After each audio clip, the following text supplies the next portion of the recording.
So yeah, in this video, I'm going to document the lessons I learned from Brian Tracy. I was just watching this video, and now I'm going to document the lessons. First is it's very basic, but it's very important. I'm just going to reminding the lessons to myself, and by watching this video, if you're watching this video, you can also remind yourself about these important lessons. The first lesson is when we make any decision when we are in angry, then the quality of that decision is not fruitful.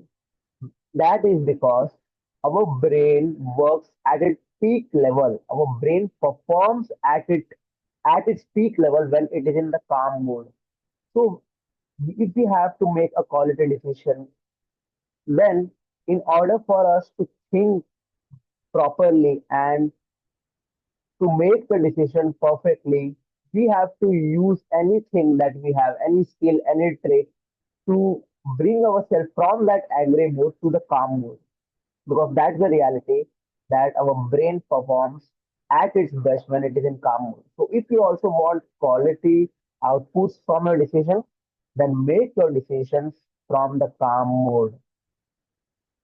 So this is the first lesson. I'm not going to extend it because that was the bad communication habit that I had, that extending any topic and thinking that the person who is watching is a moron. Okay, he understand that. You can also understand it. I am also documenting my lesson, so I will be remind. I'm gonna remind myself about this lesson, so it's enough. So the second learning is he shared about the book Thinking Slow and Fast. Thinking Fast and Slow. This is a great book. The writer won the Nobel Award, and it says the brand Tracy addresses that it gives he gives the essence of the book, and the essence of the book is there are two type of thinking. One is thinking fast, and the second one is thinking slow. And we have to use both the thinking style in different kind of situations. For example, if the consequence of your thinking has a long term effect, like it is very important.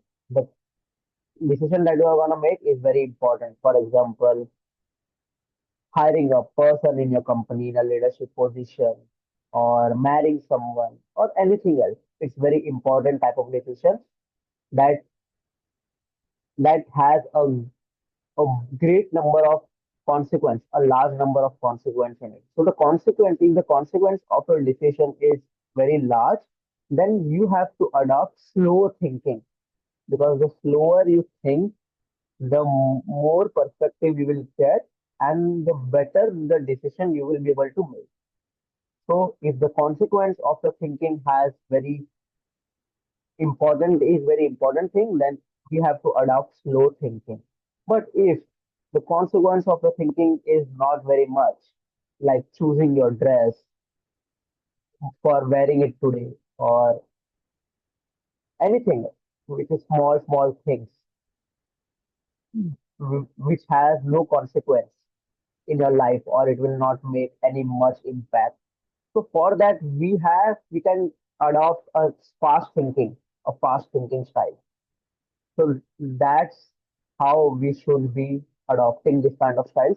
If the consequence of our thinking has a large and very important impact, then we should adopt a slow thinking and we should slowly think about it for making a decision. But if the consequence of the thinking is not very much, we should adopt the fast thinking.